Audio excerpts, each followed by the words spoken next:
I grew up in a quiet, friendly neighborhood where nothing ever felt dangerous. It was the kind of place where people left their porch lights on and waved to each other in the mornings. My family had lived in the same three-story house since I was a little kid. From the outside, it looked safe and normal, just another house on a peaceful street. But there were two windows that would become important later.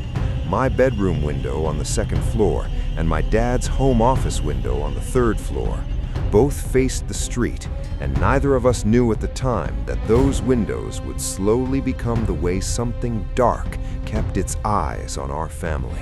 More than 10 years ago, when I was still in middle school, I heard my parents talking in the kitchen one weekend morning. My dad sounded tense, the way someone sounds when something is very wrong but they don't want to say it out loud. He kept saying that something had happened again. When I asked what he meant, they wouldn't tell me. They stayed quiet for a long time, like they were trying to protect me from something. A few days later, my older brother finally explained what my dad had seen late one night while working alone in his office. That night, my dad was working past midnight when he noticed a dark Chevy Suburban slowly moving down our street. Not driving normally, it was crawling, like someone had taken their foot off both the gas and the brake. It moved so slowly that it felt unnatural. At first, he ignored it, but then the same car came back again in the opposite direction. After that, it stopped directly in front of our house and parked. My dad watched for several minutes, waiting for someone to get out, but no one ever did. The car just sat there in the dark, silent and still, like it was waiting. My dad went back to his work but kept checking the window, unable to stop thinking about that car. Hours passed and it never moved. No doors opened, no lights turned on. Around 2 in the morning, he finally fell asleep at his desk. When he woke up at 5:30, the car was still there in the exact same spot. He couldn't believe it. Someone had been parked outside our home all night long, just sitting there, watching. The car only left right before the sun came up, like he didn't want to be seen in daylight. Later, my dad admitted that this wasn't even the first time he had seen strange cars driving back and forth on our street late at night. But this one was different. This one felt personal. At the time, we tried to explain it away. Maybe it was someone sleeping in their car. Maybe someone was looking for houses to rob. But deep down, none of those ideas felt right. Something about the way that car stayed there for hours made it feel like whoever was inside already knew exactly where they wanted to be. Years passed and life went on, but that strange night never fully left my mind. When I was 15, I was up late in my bedroom making music on my computer. My desk was right in front of my window, which faced the street. That's when I saw a small flicker of light outside. At first, I thought it was nothing, but then I realized it was coming from flashlights. 3 cars were slowly moving down the street, and people inside them were shining their lights into houses, one by one, like they were searching for something. I watched in shock as the light swept across the house next to mine and then moved toward my own window. My heart started racing. I quickly dropped down under the window just as the beam passed over my room. I could see the light moving across my ceiling, slow and careful, as if whoever was holding the flashlight was trying to see inside without being noticed. After a few seconds, it moved on, and the car slowly rolled away into the darkness. The next morning, I told my parents what I had seen. We all agreed that it was probably people looking for empty houses to break into. My dad installed security cameras and motion lights around the house, hoping that would scare them off. For a while, nothing happened, and it almost felt like the danger had passed. But deep down, I couldn't shake the feeling that someone had learned too much about us to just walk away. A few years later, a worker who was doing yard work found something hidden in the bushes near our fence. It was a tiny camera, no bigger than a car key. The battery was dead, and there was no memory card inside. That meant whoever put it there wasn't planning to pick it up. They had probably been watching us live from somewhere nearby. Someone had been spying on us from inside our own yard. Not long after that, new neighbors moved in next door.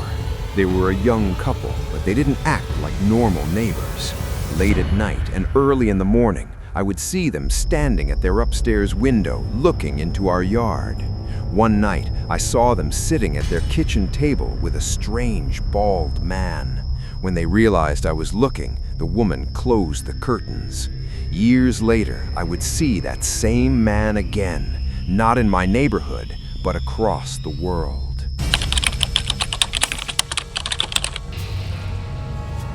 One night, after receiving some bad news, I went for a hike in Angel National Forest to clear my head. I had walked those trails many times before, even at night, and I never felt afraid. But that night was different. Thick fog covered everything, and the trees disappeared into gray shadows. I could barely see more than a few feet ahead of me, and the forest felt silent in a way that made my skin crawl. As I walked deeper into the trail, I started to smell strange things in the air.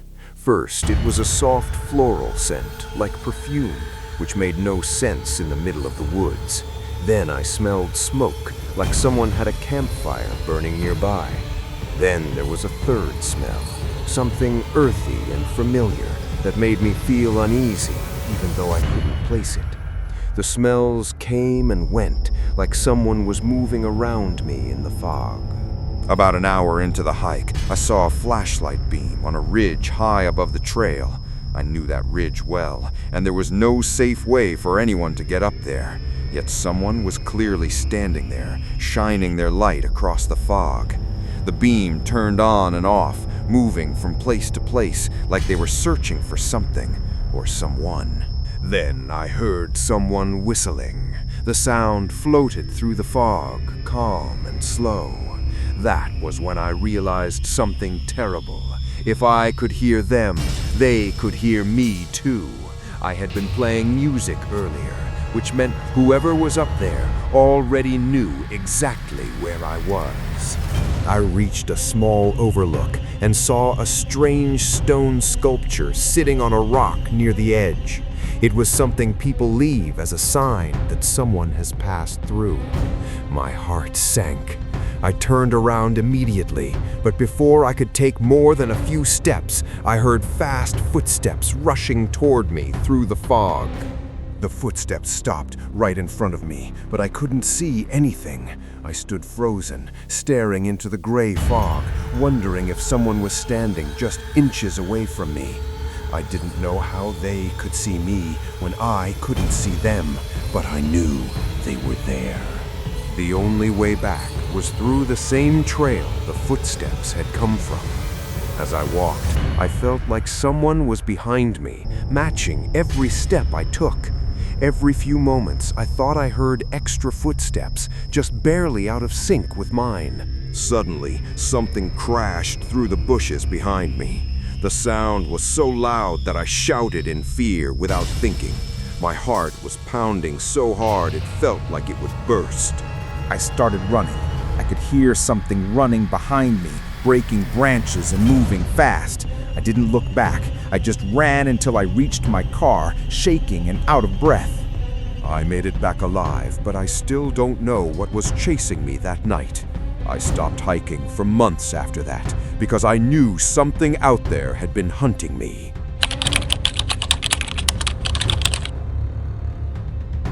When I was 15, my parents sent me to stay with my great-aunt Lucy in Vermont while they went through a messy divorce. She lived in a huge old Victorian building that had been turned into apartments. She owned the whole place and lived alone on the first floor. From the start, the house felt quiet in a way that made me uncomfortable.